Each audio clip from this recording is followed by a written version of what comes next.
Hey visionaries, Chris right here with Royal Realty Group, brokered by eXp Realty. Buying and selling a home can be a stressful process, but we are here to help you throughout the way. Feel free to reach out to us on all social media platforms at Royal Realty Group TX. Now enjoy the show with Cuff and Mo. First of all, welcome to Tejas. Thank you. You know, it's great to be here at Freedom. Thank you for making it in.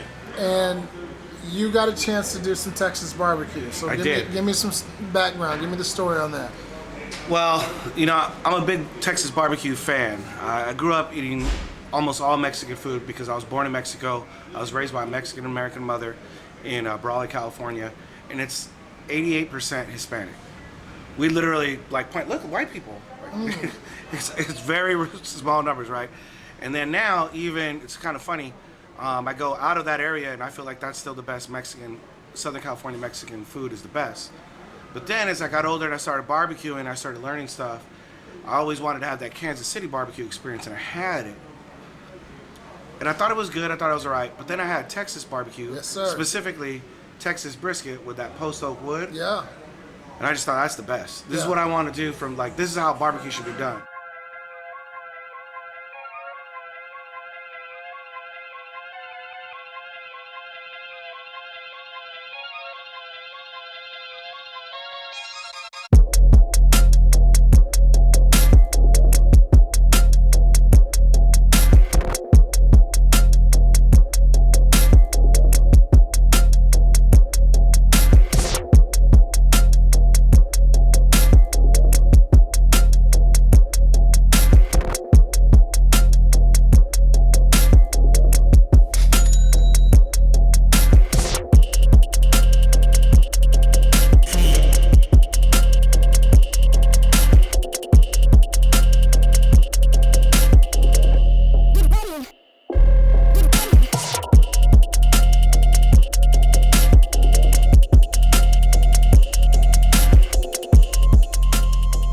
You being from Cali and you being Hispanic, right?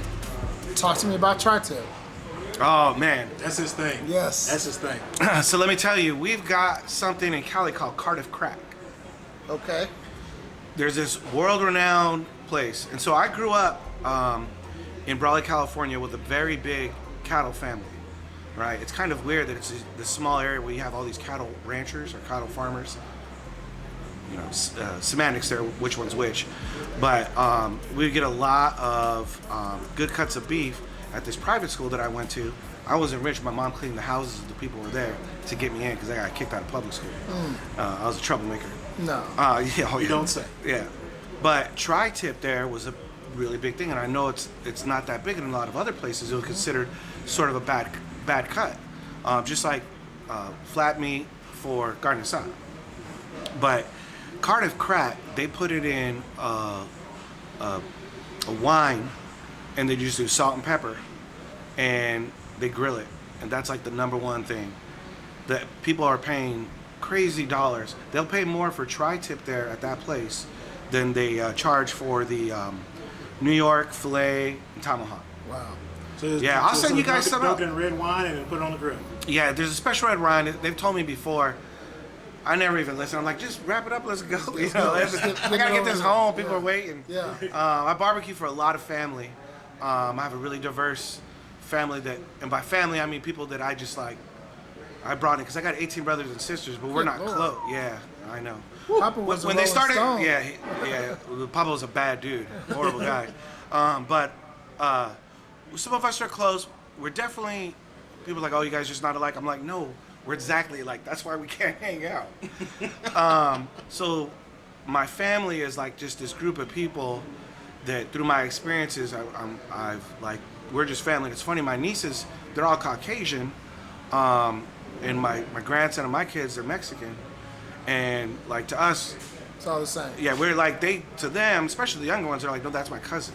Yeah. Like we're family. And we just chop it up, and our house is the house where all the barbecue's going on. I got the big grill, I got a smoker. There you go. But yeah, the Cardiff Crack, they love that. I'll send you guys some out. Please, yeah. because I'm a big tri-tip fan. I got on tri-tip probably, it was 22, probably in like 2017-ish. Okay. And I do a pretty good one. You know, Do I'm not, you? yeah, Okay. I'm not gonna front. I can get down a little bit on the smoker. Have you ever had birria out of tri-tip? No. So it's like tri-tip that's in a red sauce. It's all Mexican. It's almost like a menudo color. Okay. But it's broken down. You slow cook it. Okay. The ranchers out there in the Imperial Valley where I'm from in Brawley, there's a big place called Ramey's, and they use brand beef, and that was like the big thing, and everybody would come around for this rodeo event, and that was like the #1 thing. They call it barbacoa sometimes, Yeah. or birria. You may have heard that. I've heard barbacoa for sure. So birria is when it's in the sauce. Barbacoa is Okay. So many things about to learn. Yeah. So many yeah. things about to learn. Well, real quick before we get going too much farther, I want to give a big shout out to Royal Realty Group. Guys, if you're looking for a realtor in this area, make sure you hit up Royal Realty Group. Absolutely. Cup, I'm going to introduce our guest. We're just going to have a good time, right? He, as usual, from Brawley, California. He is a veteran of the U.S. Navy. He's been awarded multiple awards, the Navy Achievement Award, the Sea Service Medal. He now spends his time as a, shall I say, an advocate for veteran affairs. Can I say that? Yeah, so I'm a consultant is my job, but really my passion is advocating for veterans and giving them the resources and the knowledge they need. Ladies and gentlemen, please welcome Tommy Marquez to the TheVisionLab podcast. Thank you for coming, sir. We Yes. appreciate it. Thank you. So, first question. Before you get the question, power of social media. Thank you to Leo Brown. Thank you to Leo's Leo great. Brown, Barrels and Lees. Leo, you know we appreciate you. Know we feel about you. So, You gotta be careful. If you say Leo's name 3 times, he's like Beetlejuice. He'll Yeah. show up. He's everywhere. we know. So, you walk in the door and you come bringing gifts as you told me you would. Mm-hmm. What are we smoking? This is the Fantastic. WC53. Yes. So it's from Payne Mason. It's a cigar company that I represent. I'm doing all their military sales. It's not on the military sales side, but it's just such a great story and a phenomenal stick.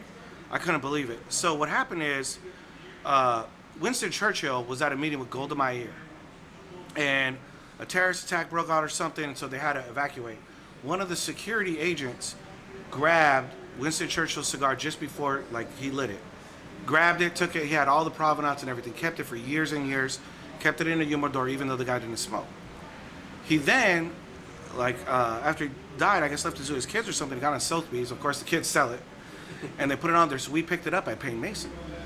And what we did was, we did a DNA analysis of the cigar. We took it apart so we could find where that tobacco was grown from, so we could recreate his cigar. But what we did was, we found a lot of it was still where it came from, and where it was still pre-embargoed tobacco. We were actually able to pick it up. So we made a limited amount of them, and on the DNA ones, we made 200 of them, and we put a little bit of the actual cigar of Winston Churchill into the cigar you're smoking. Wow. How old was that cigar when you guys bought it? Well, I think it was in the 70s when that occurred with Golda Meir. So somebody took really, really good care of it. Yeah. Right? Yeah. This is an amazing stick. And that's what I tell a lot of people, like, well, how long do cigars last? I'm like, well, how well do you take care of things? right. That's You know, right. you can actually tell how well somebody takes care of things by how long their cigar So lasts. WC53, is that the name of the cigar? Yeah. Okay. Yeah. So to anyone that's paying attention on YouTube, thank you for watching, and make sure you hit that like and subscribe button. But this is very bold. This is not for an amateur. No. As you can tell, Tastes great. it's a really good even blend smoke. I'm getting some coffee. You know, it's a bolder smoke, and I'm obviously in the first third of it, so we'll see how the rest of it goes. But I agree, phenomenal. I'm really enjoying the hell out of this, and kind of wishing you brought a box. Right? So, Well, the box is $1,100. Yeah. we'll talk about it after the show's over with. So, it's the first time we actually met in person. You know, I had a few conversations, right? This is gonna be great. You've got this amazing, eclectic background. Born in Mexicali, Mexico, raised in Brawley, California, served a long time in the U.S. Navy. I mean, you know some people that we are fans of. You know, the David Goggins of the world, and I mean, you've lived quite a life. Thank you. My first question would be, how do you make the transition from being a full-blown Navy man and all of a sudden, you know what, I'm going to stand on the front lines, if you would, be an advocate for our veterans when it comes to the benefits and everything else?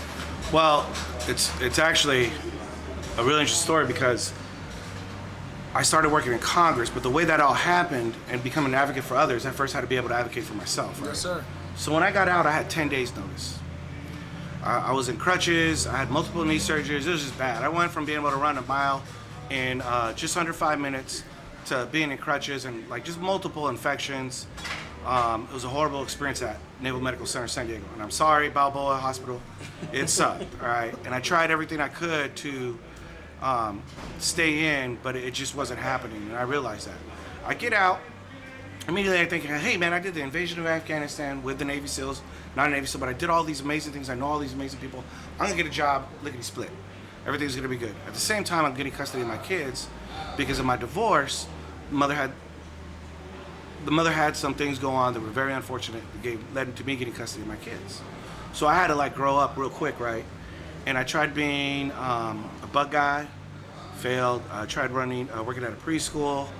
I did all right with that. It kind of failed. It just didn't pay the bills. I tried plumbing, but my knees, that's a young man's game.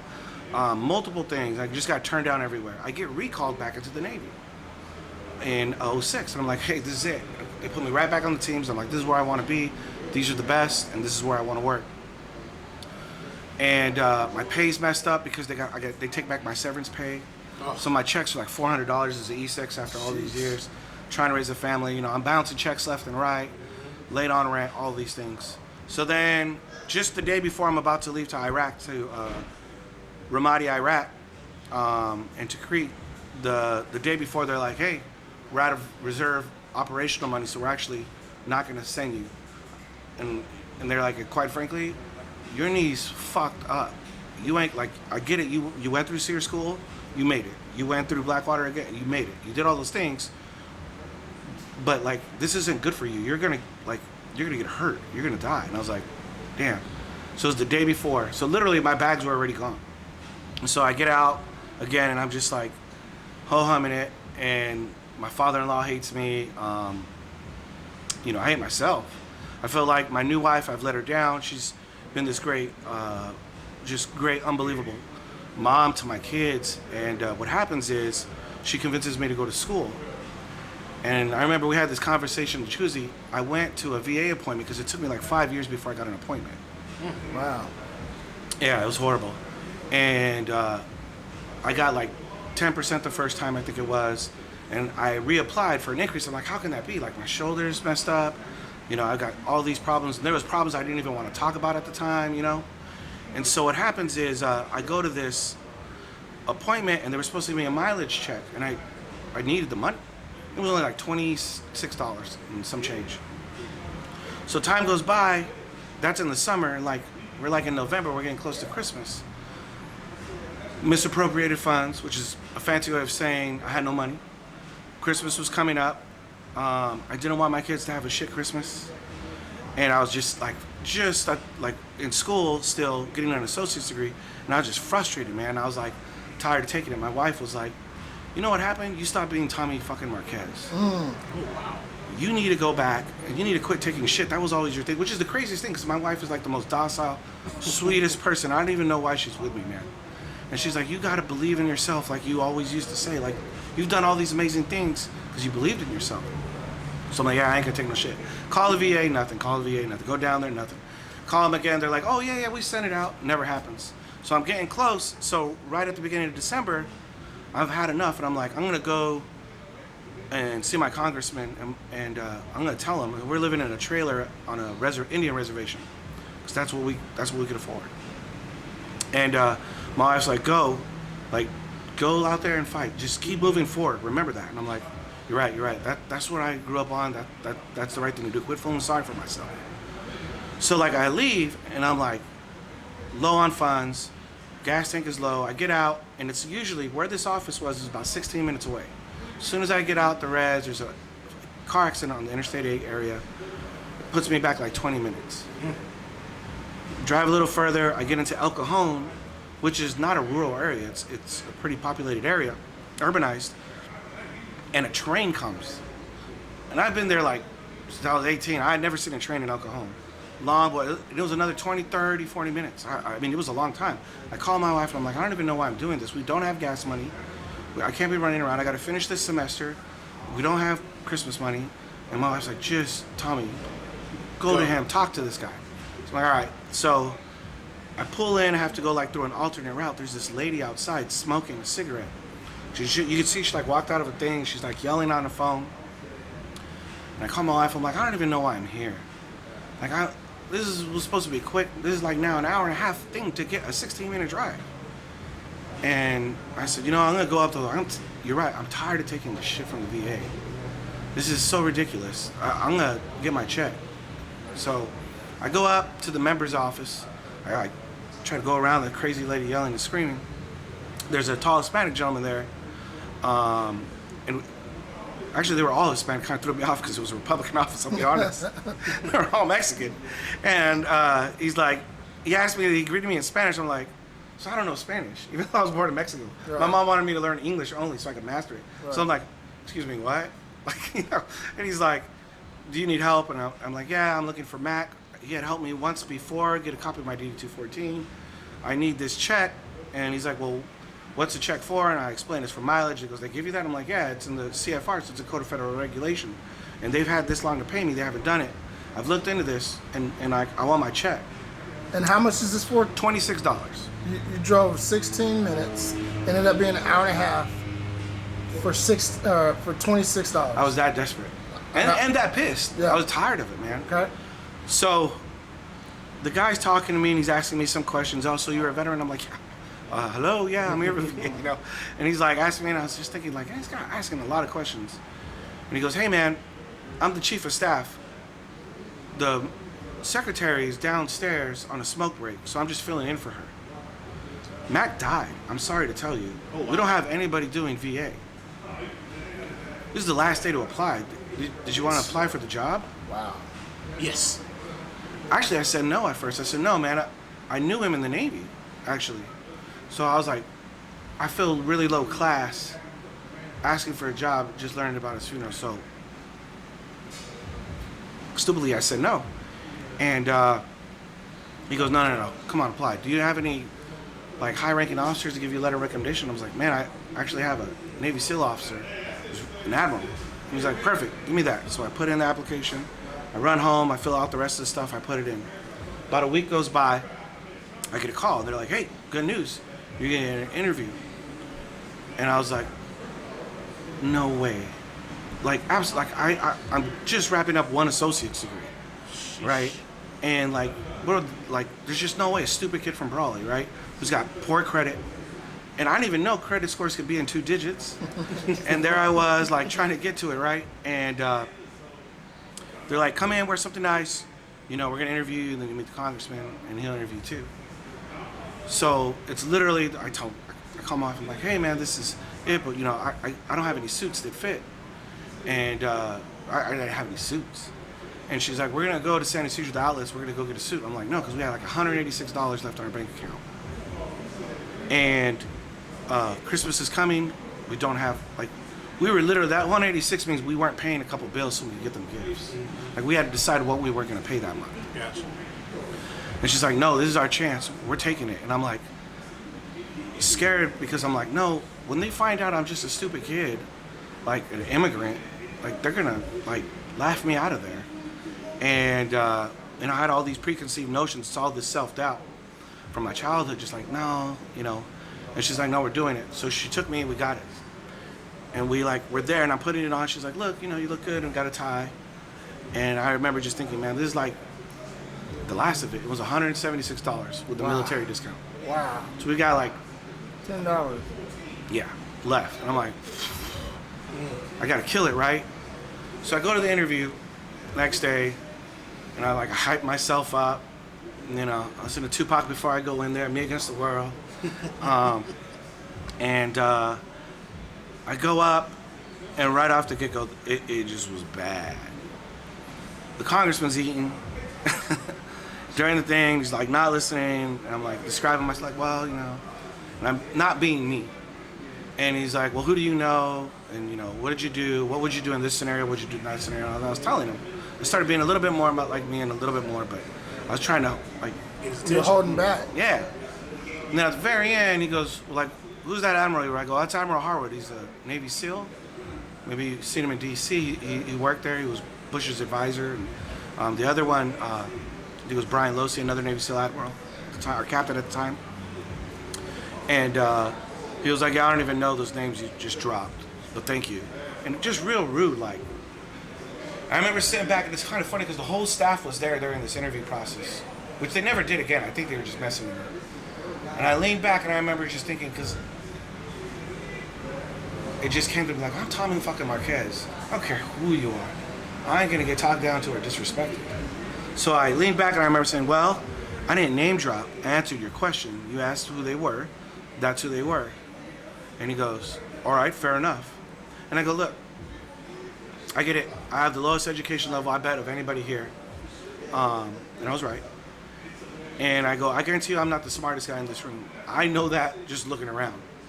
But this is what I promise you. If you hire me, I will fight tooth and nail and claw to help veterans get their benefits, because that's what you're hiring for, right? And you should have somebody who just ain't gonna like take it anymore. And that's what I'll do. I'll work harder than everyone here, and I'll pass everyone up here because I'll work harder than them. No one's gonna outwork me. And he stood up, he goes, well, fair enough. And he shook my hand. I thought, like, is that the job? No? And then they're like, all right, well, thank you so much. And they started escorting me out. I was like, oh. But I saw the look for everybody in the room, and I was like, oh yeah, that was not the play. I had two kings, he had three aces or something. Yeah. And like I'm walking out this back door, and then I'm just like defeated. Like, now we ain't gonna have Christmas. I messed this all up. They opened the door back up, and they're like, hey, come here. The crazy lady who was downstairs, she's like, come back. And I'm like, oh, this is it. This is it. So I walk back in the office, and I come in, and then he turns around and he goes, hey, what are you doing here? And I go, they called me back. You called me. And he goes, no, not him, Rhonda, the other guy from the other way. Go get the other guy. Oh, and he's like, I had the wrong person, sorry. And I was like, but you called me. You called me. And then like the door, they like literally like shoved me through the door and closed it like the scene from The Godfather, right? The ending. Oh, wow. And I'm like, when that door shut, like immediately I was just like, That was it. that was it. I had my one chance. And I fucked it up. I let my family down. I let my wife down. So I go downstairs, and my wife's like already texted me like 100 times. And I'm on the phone with her in the parking lot. I'm like, she's like, how'd it go? And I'm like, I blew it. But that's it. It ain't ever gonna happen like this again. I ain't ever gonna take shit like this again. We're gonna get our money. I'm gonna figure things out. I'm gonna go to school. I'm gonna do right by our family. That I wasn't my best, and I needed to start being my best. And I made this mistake, and I wasn't gonna do it again. And I just was like, sorry. No, it's good, bro. I was just devastated. It's like, and I still didn't have an answer on that $26 check. So I'm like, damn, man, like, why am I such a fucking loser? But I was like, no more. No more. I got back, we were on break. I borrowed money from a good family friend, got the kids Christmas gifts, we went on about our business. Like, months went by. And I remember I would see the suit, and I wanted to burn it. I was so mad at myself, right? And I was really focused on getting into school. I was going to transfer to SDSU. I was going to do whatever I needed to do to make money, man. And I was going to make it. And I was going to do right by my family. And then I got a call out of the blue from a weird number. I was like, hey. And they're like, hey, is this Tommy Marquez? And I'm like, or Thomas Marquez. Nobody calls me that except bill collectors and my mom, right? So I'm like, yeah, this is Tommy. Can I help you? And he's like, hey, it's Rick. Remember I'm the chief of staff? I'm like, oh, yeah. And I just thought in my mind, like, calling Tommy, hey, we gave it to somebody else. Because it had been like 2-3 months. And he's like, hey, man, I got great news. If you want to work here, I'm like, yes, yes. And he goes, hang on, let me tell you the thing. I was like, no. Now. Yes. Start tomorrow. I was like, you can't start tomorrow. You have to go to Washington, D.C. in a week or two. You have to wear a suit. I was like, I got a suit. I got a suit. Remember that from last time? Yep. And I was like, all right. And I go to D.C., I do the indoctrination, I come back, I started on the Wounded Warrior. It's now called the Wounded Warrior Fellowship Program that they have for disabled veterans in in the U.S. House, and I started at the lowest position. And then what I did was I kept that mentality of that $26 check. So people come in and they were like, they've been ignored, and I knew what that feeling was. They had been taken advantage of by the VA, and I knew what that was. And so I just like took it all on, and I would take it to the VA and be like, hey, this ain't right. And I guess other congressional offices, and I'm not just saying this because I work for Duncan, because he had his shares of difficulties, especially when it came to pay. He did not pay me. He did at the end. Did you get your $26? I did get my $26. Okay, cool. And hell of a story not to get $26 out of it. Yeah, and he demanded, like, I would call him and say, hey, do you mind if I call this regional office? He's like, yeah, why aren't you already doing that? And I'm like, okay. So he let me be Tommy Marquez, right? Yeah. Yes. I want to go back, Tommy, because there's so much to unpack from that touching personal anecdote. Shout out to your wife. Shout out to you for stepping up. They're your kids, but you took on your kids when your ex-wife was going through some things. But really, what stands out to me in that anecdote was this will to not give up, this will to remember who the fuck you are. Yes. Talk to our visionaries, for anyone that may be in a difficult season in their life, to know that, you know what, you just got to keep putting one foot in front of the other. So what happens is I ended up running that office. And the reason why I say this, and then getting a bunch of people pardons, including the congressman, and helping just like so many people out. And what's funny is before that, like I said, I had failed at everything, man. I failed at everything. And I thought like, it was never gonna happen. But what Duncan once told me was, the reason why you're the best caseworker, and he would tell people, I have the best VA guy. I was doing claims for other members of Congress, Republican, Democrat, their kids. But I was doing all these things, and it was because, like he said, because you remember that struggle. But I mean, that came from nothing, man.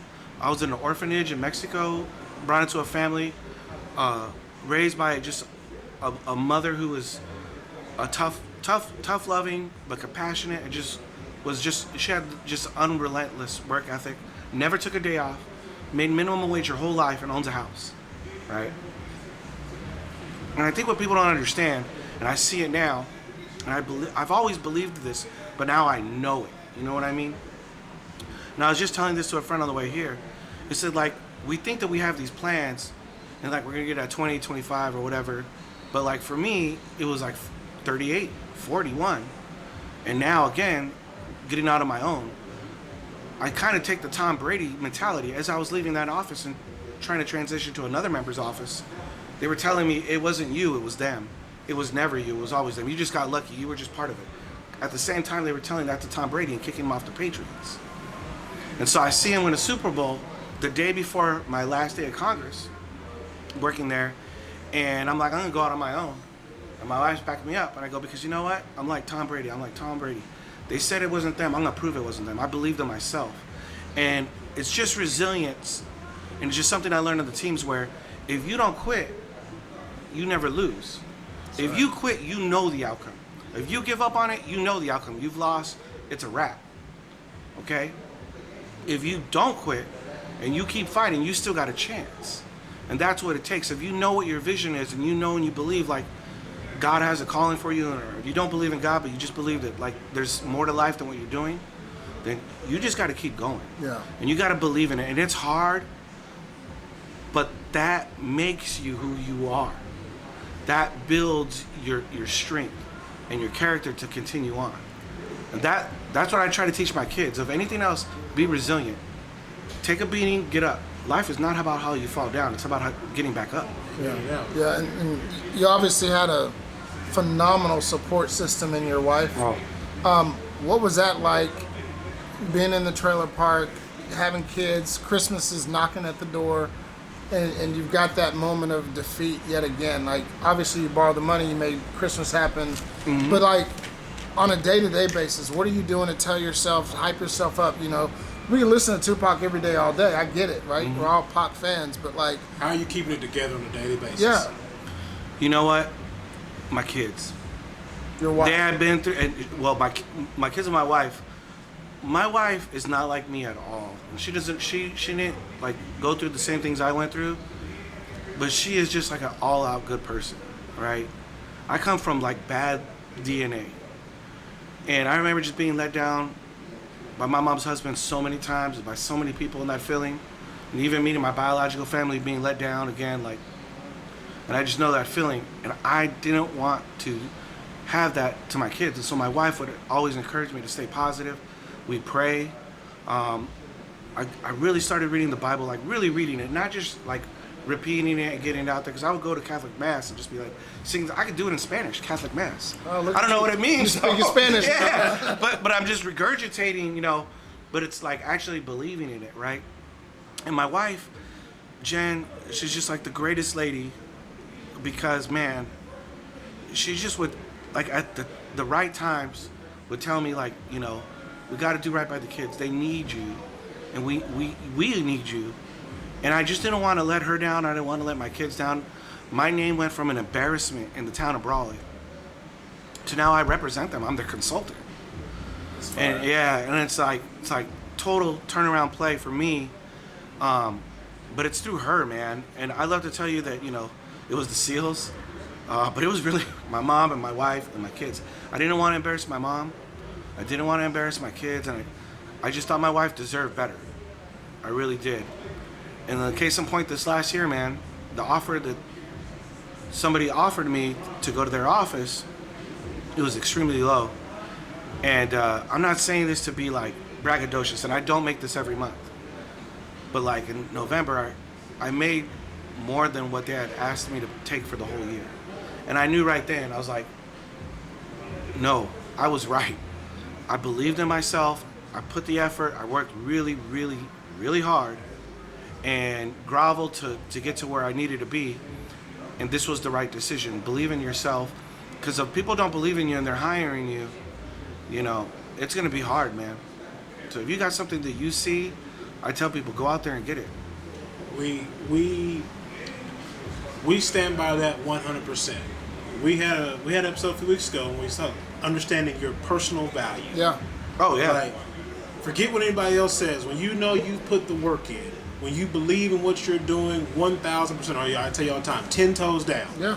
Thoroughly committed, like Yeah. I'm riding this thing out, and whatever happens is going to happen. We believe in that 100%. So kudos to you for not going in the tank. Let me say something to that though, because a lot of it is, you said when you put in the work. A lot of people aren't putting in the work, which Yeah. is why they don't have that confidence. Tommy said, you know what, fuck this, I'm done. Give me an opportunity. The opportunity didn't manifest right then and there. A couple months later it does. But when you got there, you put your head down. You put your nose to the grindstone. You work. And so a lot of people don't have the confidence because they've not done the pre-work. They've not done the work. They're not in the lab. And so that's why you can't be confident when opportunities present themselves and you're not prepared for that moment. Imagine if you would have received that job. You would not, I'm venturing to guess you probably wouldn't be as successful as you have been because you just got it. And I was at an advantage because I was the least educated. And I was at an advantage because I was insecure in my position there. And people say, well, how's that an advantage? I'll tell you why. You exhausted every avenue. Exactly. So they have this website called Congressional Research Service. So it's a website of like everything in Congress, and it's a nonpartisan website that teaches you everything. You want to learn about intercontinental ballistic missiles? They got reports, and you could go into any meeting before you meet with somebody. They would say, "Hey, does somebody want to go into this meeting? It's it's something, whatever.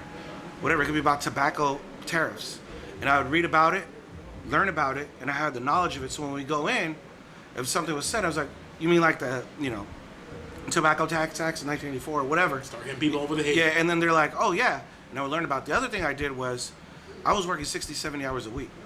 All my coworkers, they were good people, but they were upset that they weren't making more.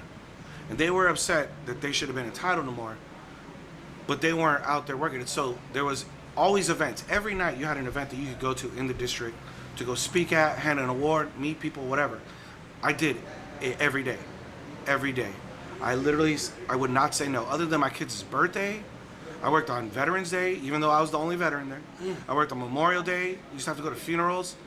I wouldn't say no, and it ate me up going to the funerals. But I did whatever it took so I could get there, be there, and I would do research about those companies and like things that are negatively affecting them through Congressional Research Service. And I'd print out reports and take them home and read them. And then when opportunity came up to start writing some of the periodicals, so just in case people don't know this, the congressman doesn't write shit. Right.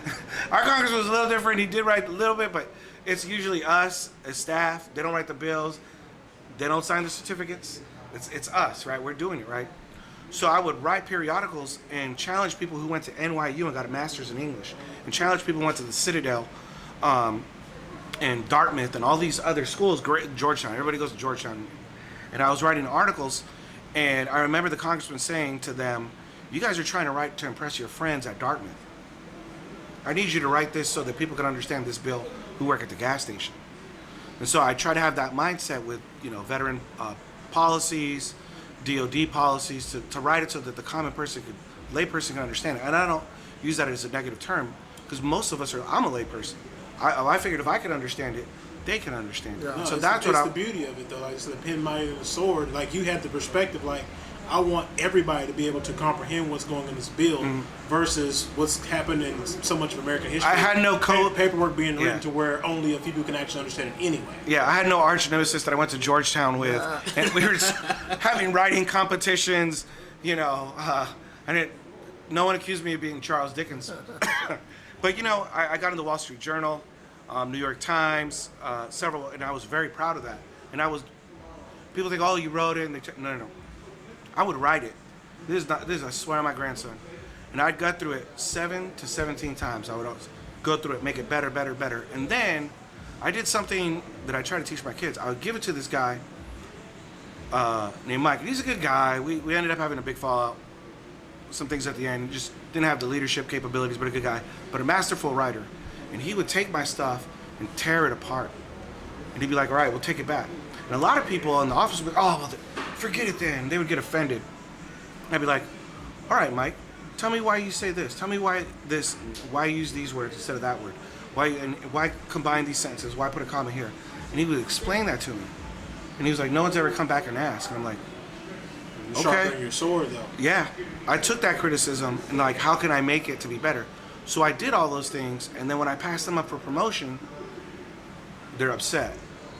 But I remember telling them, like, yeah, but you guys ain't putting in the work. You weren't in the lab. Wasn't in the gym? You weren't in the gym. All right. And so it made sense. And then they said, hey, do you want to start working on some legislation? And I said, yeah, absolutely. And again, humbling experience. I'd call other offices like, hey, we're working on this legislation. They're like, are you in a district office? District offices don't do legislation. And I said, well, yeah, this one does. And this is what we're doing. Check it out. I didn't even have time to like get into it with them about things, because we had the legislation I worked on was really important, like the life insurance for active duty guys who died, making sure there wasn't loopholes so the insurance company could get out of it, because I actually helped a lady that happened to. Another one was stopping child molestation on military bases, which just like, I don't even know why we had to do that shit. Yeah. And people were like, wait, that's legal? I'm like, yeah. And I had Republican, Democrat, white, but there was everyone was like, oh my God, yes, I'm in. Yeah. Like, do it. And it sucks though. We had to take that bill up 3 times before it got passed, and it's illegal now. It's called the Martlin Act, named after a Green Beret who they tried to kick out of the Army for beating up a child molester who was paid by the U.S. military. And he was raping boys on the base. So imagine you're a Green Beret, you're Eagle Scout. I feel like every Green Beret was an Eagle Scout. And then you join the U.S. military to kill bad dudes, and every night you're hearing little boys being raped. Disgusting. Mm-hmm. Absolutely disgusting. So, before we switch gears, one of the underlying things I'm getting, like, is just, one, his capacity to not quit on himself, but helping people, right? Like, at the end of the day, like, you help people in multiple facets on a daily basis. One of the people who has helped us and supported us from day one is Edwina Brown and the family here at Blowing Smoke Cigar Lounge. 1604 North I-35 here in Lancaster, Texas is the address. Make sure you get here if you're anywhere in the southern part of DFW. Great humidor, great staff. We promise you will not be disappointed. Make sure you get here to Blowing Smoke Cigar Lounge. Official cigar lounge of the Vision Lab. The official, that's right, the official cigar lounge of the Vision Lab podcast. Shout out to EB, Absolutely. Jacoby, Devontae, the entire staff. That shit was very welcoming. That humidor is legit. I told you. Yeah. I picked up 8 or 9 sticks here. Yeah. Absolutely. So Beat those California prices. So, to your point, you open the door and walk in. You currently reside in California, and you know we had the guys on from PCA last week, and Yeah, I know those guys. shout out to Glenn and Josh and the entire PCA. Thank you guys for everything. It's been great so far. To your point, California taxes on tobacco and just everything that's going on when it comes to cigars in California and just as a whole. Can you kind of talk about your role when it comes to that fight? Yeah, so we were really instrumental, even though we were a federal representative. You know, our office, we worked at the state level with the ABC, Alcohol Beverage Control, trying to help minorities, tobacco shop owners get their license. And you know what's funny? They're all minorities in California. It's just like, it's awesome. So you got immigrants, minorities, they're all running tobacco shops, and they're not able to have liquor licenses, even though the law said it was. And they had an opinion, 2 people who are no longer in the position of Attorney General for the state, they had opinions that were different than the law, and so they went for it. So we worked with Alcohol Beverage Control to kind of get these guys their licenses and allow them to keep operating. So the people who had it, they got grandfathered in, but there's a war on tobacco in California. And what's funny to me is, and I'm not saying it's right or wrong, I'm just stating it as a fact, marijuana is legal in California. Okay, you could go buy marijuana for recreational reasons, as long as you're 21. But you couldn't buy vape. They had taken it off the shelves, and you couldn't smoke tobacco. You couldn't smoke a cigar in cigar lounges, or you couldn't have alcohol of any sort. And then now they've even skipped that. They're like, no, you have to smoke outside, this proximity, out there. Everybody's got outdoor patios. Yeah, except that, one, it changes the business plan for these guys. They have to invest in the outside. 2, if you live in areas that's not Del Mar and $1 million for rent every day, you know, it's hot. It's hot in California, or it's rainy, or it's crappy, or whatever it may be. But the biggest thing is, the government shouldn't be, in my opinion, the government is supposed to be there for us. So you want to regulate it, keep it out of kids' hands, I'm all for it. How many kids you know smoke cigars? See it out on the street? Yeah. Never. The tobacco industry, okay, the cigar industry has never targeted toward kids. They've actually never targeted even the middle class. It's upper middle class and up, because you have to make good money to buy $18, $20 stick, right? As opposed to a pack of cigarettes where they're trying to tax you out, right? But you get multiple cigarettes in that. The cigar industry has never done that, and it's a totally different experience. That's what we've tried to explain to a lot of state officials in California. A cigarette, listen, I've never just smoked a cigarette, but from what I've seen, it's a lot of people are trying to finish that, and it's quick. Cigars are experience. Cigars are a conversation. You know, cigars are, like for me, in Afghanistan, after the SEALs come back from successful missions, having us all get together, have victory cigars, talk about where we're from, connecting, talk about the missions, why we love America, you know, why we hate bad dudes and we should kill bad dudes. Sorry, people get offended by that, but you know, if you're in the military, you should be there to kill bad dudes. Sorry. And cigars are a unifier. I think it creates common ground, and we try to explain that to state representatives. And what's funny to me is how many of them will partake in it and then turn around and vote against it and allow these things to happen, or say, man, I'm with you 100%, so on and so forth. But like, hey, cool, so you're going to go talk to the Attorney General or ABC, going to put a bill in so we can get this? I'm going to stand back and see what, you know. All the and that, posturing. yeah, because they don't want to, because, you know, they're going to get bad mouth by people. Oh, they're trying to put cigarettes in kids' hands. No one. Yep. And so, and they'll lose you know, they'll lose donors, and if you lose donors, that's it. Yep. You know, it's a dirty game. Always comes back to the money, doesn't it? Always. Fundraising is just paramount in politics. And I don't know, I don't have an answer to get out of that, but what we ought to do is elect more people who are going to stand on principles and values that we agree with. We need to do better research. I've been telling this to veterans in my TikTok page. Like, you got to get out there And don't just complain about it. If you don't even know your representative, you're part of the problem. You're part of the problem. And if, the other thing is you get people who are like, they agree with you on night. I get people, if Duncan votes on this one bill, if he votes this one time on the debt ceiling increase, that's it, I'm never voting for him. I'm like, okay, so we're a Republican office. You're telling me you agree with Duncan on like 97% of things? 98. I'm like, 98? That's a high number. Okay. But this one thing, if he increases the debt ceiling this one time, I'm like, so you would vote for somebody else who you agree with on about 30% of things? Over one thing. Over one thing? He's like, yeah. And I'm like, how's your marriage going? Like, tell me how that works. So what can be done? I mean, because this is not just a California problem. Obviously, you're in California, but people listen and download the podcast all over the world. But specific to the U.S., I mean, this is happening all across the country. Australia. I was talking to some guys in Australia, and they were saying, minimum cigars like $70 because of the taxes. Yeah. So we were at Casa Fuente, and they were telling me they were at an Amazon thing, and they were telling me, hey, like, it's $70. So, it's like smoking a cigar there is like, buying a Rolex. It's it's very hard to do, and then it just puts tobacco shops out of. So there's no longer even a supply. So they're just phasing them out.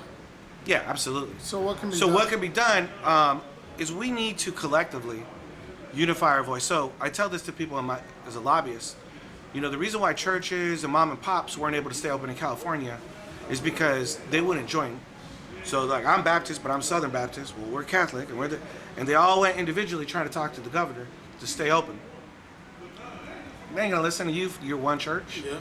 If you said, "Hey, I represent 52 denominations, this many churches, this many people in our, oh my God, where's District XYZ. Mm-hmm.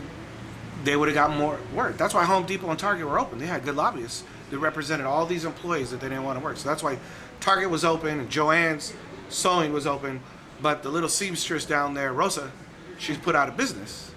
So the same thing. We need to unify. I know PCA is doing some good things. Cigar Rights for America is doing some good things.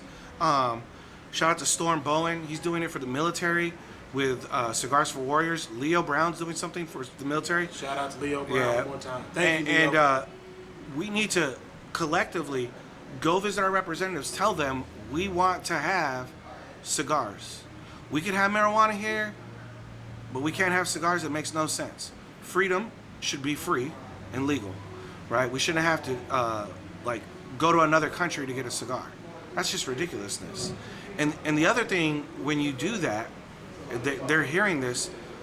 I think cigar bars needed, like what we did in San Diego, throw fundraisers for elected officials and let them know, hey, we could raise you money.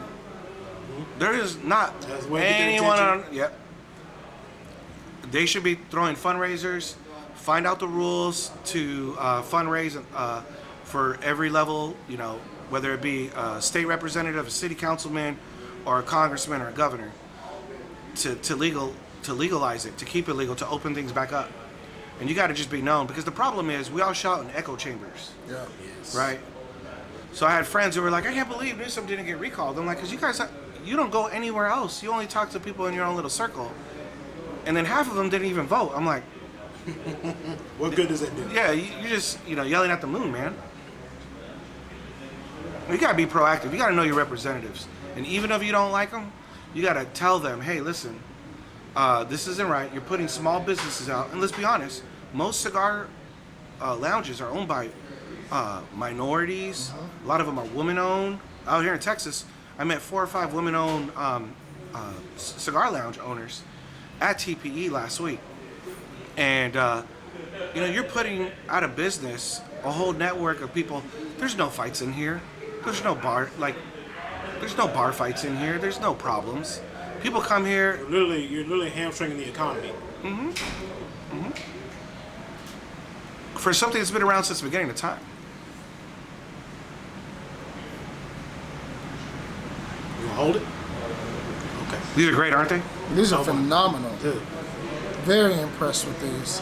this is really, really good. So I want to get back to mindset, because you and I talked on the phone, and I told you we were gonna have a good time. Yeah, absolutely.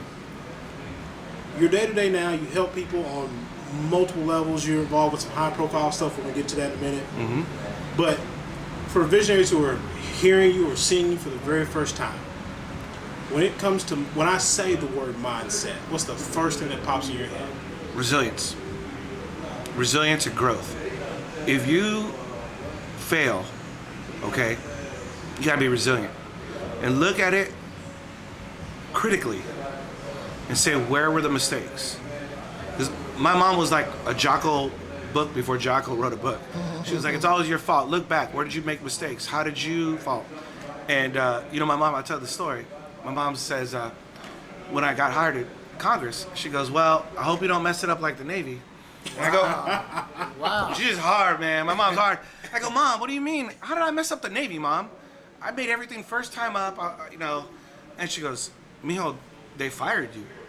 And I go, I didn't get fired, Mom. I couldn't run. I couldn't pass the physical standards anymore. My body was broken. My body was broken. I was like, you saw me in crutches, in surgery with the bad medicines and everything. And she's like, Mijo, let me ask you something. I go, okay, Mom. And I already knew I was going to lose, right? And she goes, were you working there? I said, yes. You know that. She goes, did they tell you that you can't work there no more? And I go, yeah. Because she goes, no. Did they tell you you can't work there no more? I go, yes, they told me that, Mom. Do you work there now? I go, no. She goes, I don't know about you, but where I come from, that's fired. Mom is a comedian. I was just like, I wish she didn't say that in church, though. It was.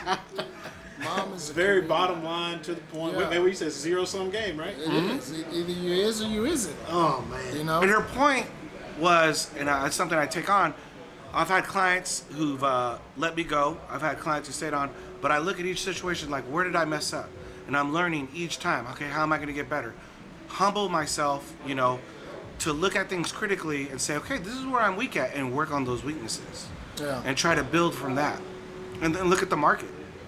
I try to help as many veterans as I can, and thank God for social media now, because now I'm able to do that. And then I've kind of looked at everything and said, well, that might be the way to go for that stuff, and maybe I could do something with that. But really, the lobbying is it's paying me, and I got to work on that every day first. I got to pay myself, Invest in yourself. right, and grow, and hopefully it all works out. Maybe in a month from now I lose all my clients. I don't know. That's always a dilemma for lobbyists. I've seen lobbyists at the top of their game, down like, hey man, can you call somebody for me? But you got to just grow and be resilient. Like I said, when I got that, I looked at that summary of the account that month of November, and I was like, oh yeah, I was right. I know my worth. I know my value. And it was a struggle at first, but I took the leap of faith and I went all in, man, to get there, and it worked out.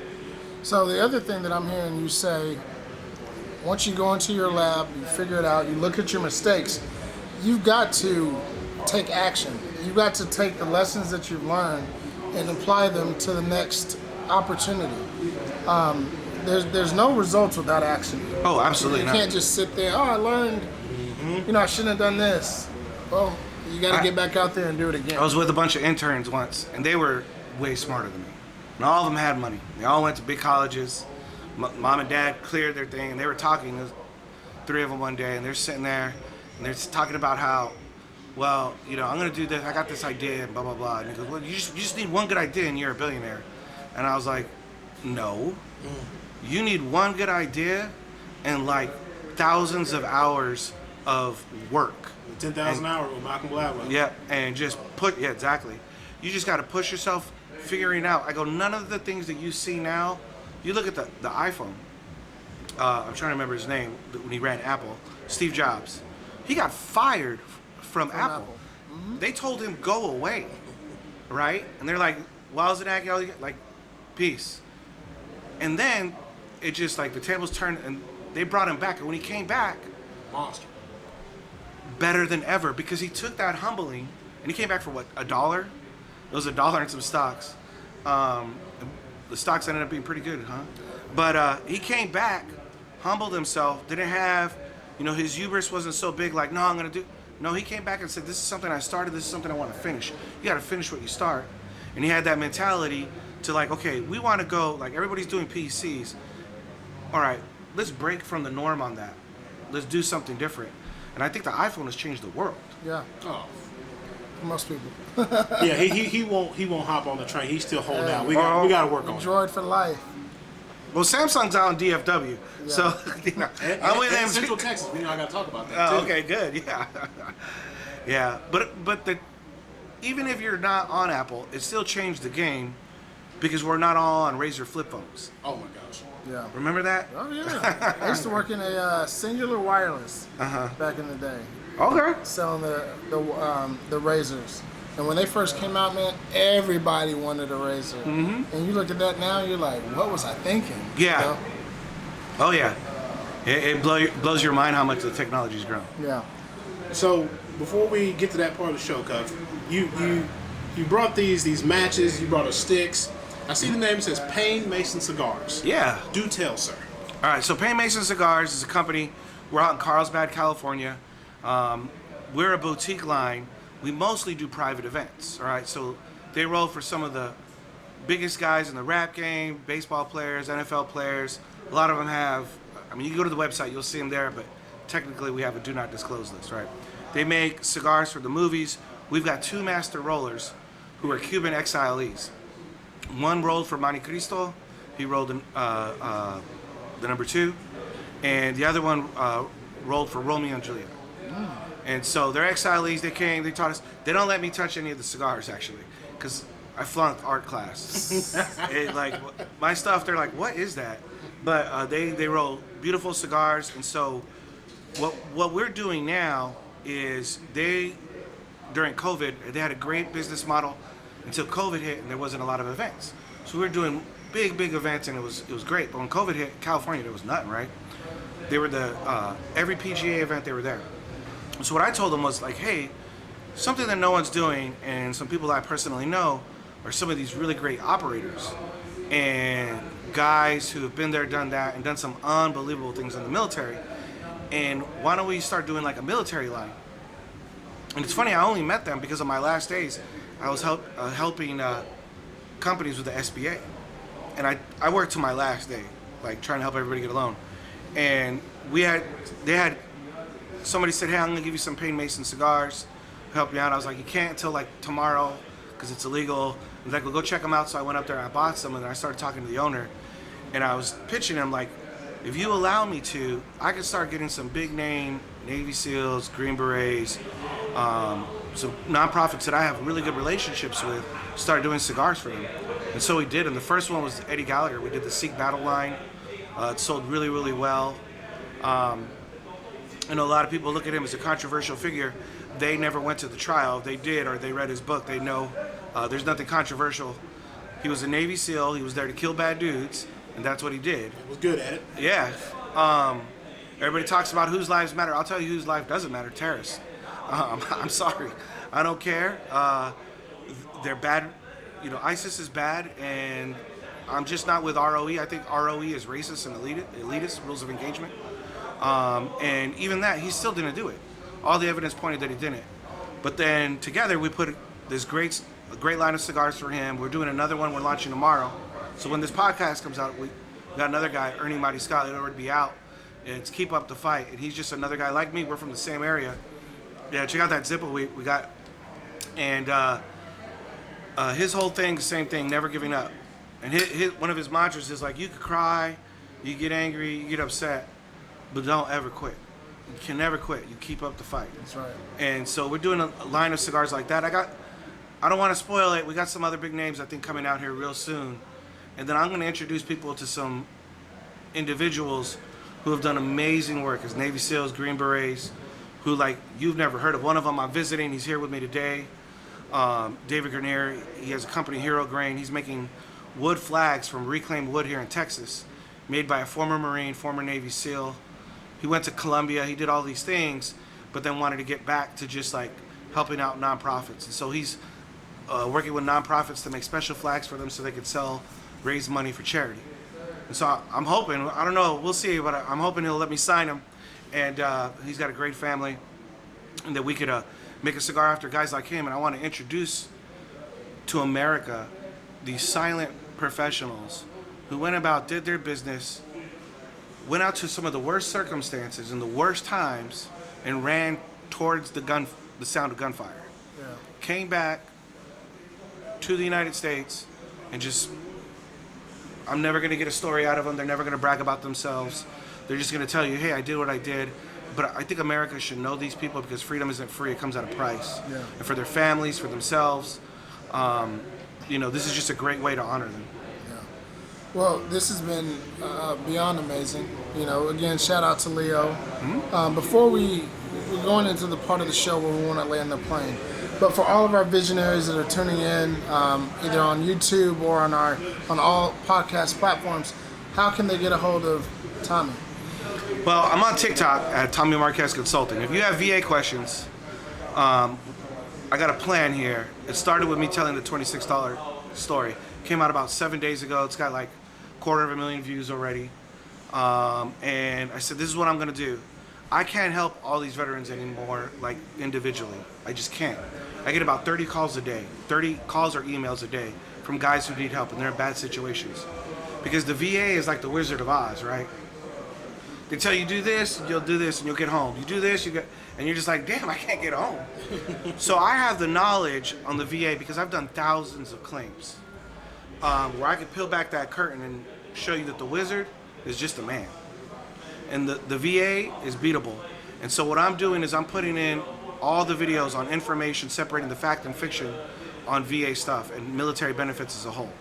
And then I'm telling everybody now, go check out my videos. I'm going to keep putting videos on there to explain everything. If you ask a question, I'll come back and answer it. If you're looking for a consultant, a lobbyist who could reach people at the federal level, my website is TommyMarquezConsulting.com. You could drop a line there. I'm always looking at potential new clients because, you got to do that. That's part of the game. It's sort of like being married, but you always have to look out. My wife don't like that analogy at all. Yeah, you might want to think of it. We're going to work on that one. We're going to work on that. Is this edited? Yeah. We're always interested to see if somebody that's a good fit. If you're not a good fit, I want to put you with somebody else. But I am on TikTok for longer answers. I'm on Instagram at Tommy Marquez Consulting. I'm trying to help out as many veterans as I can. And to all you guys who written in, I really appreciate you, man. Believe me, I've been there. I've absolutely been there. No one knows more than what $26 means. Yeah. I've never forgotten that, so I'm putting it out there so that we can hopefully change the VA and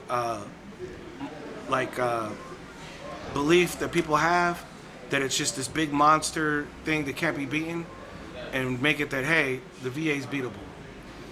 Where would Tommy Marquez be if there wasn't, if you didn't go into the military and didn't do the Navy? I'd probably be selling drugs like my dad, in Mexico. I'd probably just be doing bad, stupid stuff. And, a lot of bad things because, the education system of Brawley was not the best. Thank God for that private school, Sacred Heart. And the principal who refused to give up on me, and my mom for cleaning houses and working all those events to get me through that because we had no money. And I'd probably be in a really bad spot. I'll tell you, I wouldn't be married to the wonderful lady I am now. I definitely wouldn't be smoking cigars because I couldn't afford it. Yeah. Well, we come to the point where we want to land the plane. When I say the word vision, okay? What will Tommy Marquez, if we have a magical time machine, right? So 5 years ago, what advice would Tommy Marquez be giving himself from 5 years ago? Believe in yourself. Don't ever believe the rhetoric. Believe in yourself, keep working hard, and it will all be worth it in the end. Okay. It's fantastic advice. We're gonna make you a little bit older. Okay, so you're 5 years older. What is the older version of yourself? What advice are they giving you today?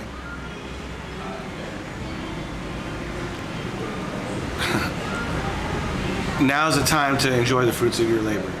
Start investing in your family and your friends. Move to Texas so you can hang out with us. Yeah. Move to Texas. Barbecue. Yeah. You know, I feel so bad for my family. Sometimes it's hard being the daughter, the son of Tommy Marquez, because I had definite ups and downs.